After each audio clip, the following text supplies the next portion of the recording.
Devices are strapped to vehicles. We've been investigating for 4 months, wondering just where all those vehicles killing our troops are coming from. We found the answer is closer than you think. Here's 11 News reporter Jeremy Diesel.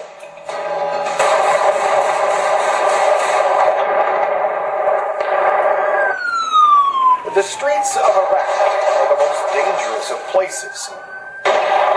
Nearly every day, someone, often U.S. troops, killed or gravely wounded, often by vehicles turned into bombs. At least some of those vehicles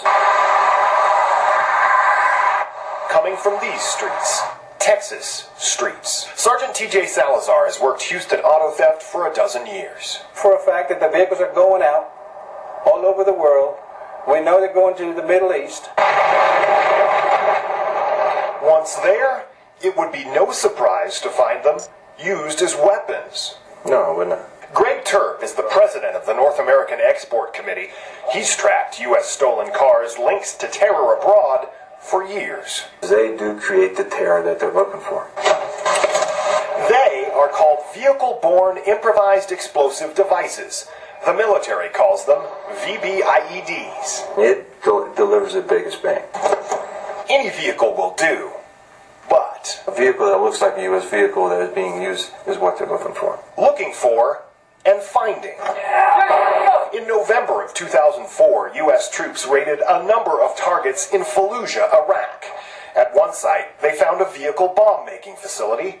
Inside, this Suburban, stripped on the inside, made ready for the explosives that would turn it into a weapon. The truck, stolen. Registration, Houston, Texas. Caught just before its use as a bomb. That's one instance where we interdicted it. And we don't know how many we haven't interdicted that are over there, but I think you can easily say that there's been some others. There are no lack of possibilities, just from Houston. The total stolen for 2006, 24,236. Nearly 20,000 of those were recovered, but 4,349 vehicles simply vanished. Many exported. The FBI's counter-terror unit has been investigating this since 2005. Officials in Washington, D.C. now confirm that agents have, quote, identified cars and SUVs used in Iraq as vehicle-borne improvised explosive devices. The vehicles used had registrations from several states, including Texas, California, Florida, and New York. FBI agents continue to trace cars used in explosions. Finding incidents isn't hard. We found 51 in Iraq in just the last 6 weeks.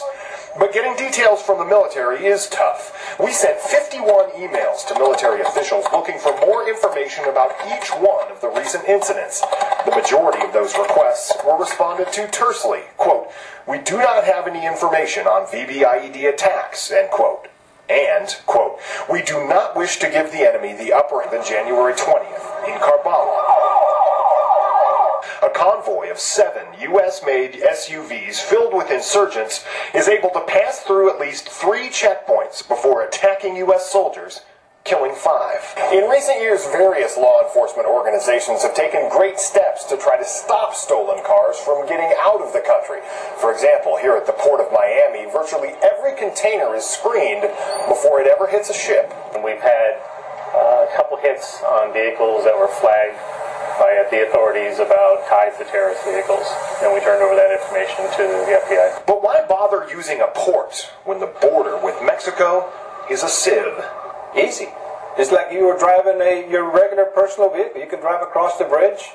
Nobody stops you. Sergeant Salazar is working to slow the rush of stolens across the border. Sergeant Chris Bamonte has plenty of incentive to stop stolens being sent from the Port of Miami. Both men know the potential impact, far from the common perception of auto theft as a victimless crime. Because right now it's, okay, my car was stolen, report to the insurance company, get my payoff, go out and buy another car. But if I know that there's, something happened to one of our guys, deeper feelings. Victimless crime, no more. Jeremy Diesel, 11 News. The military has details about every one of these recent incidents we inquired about.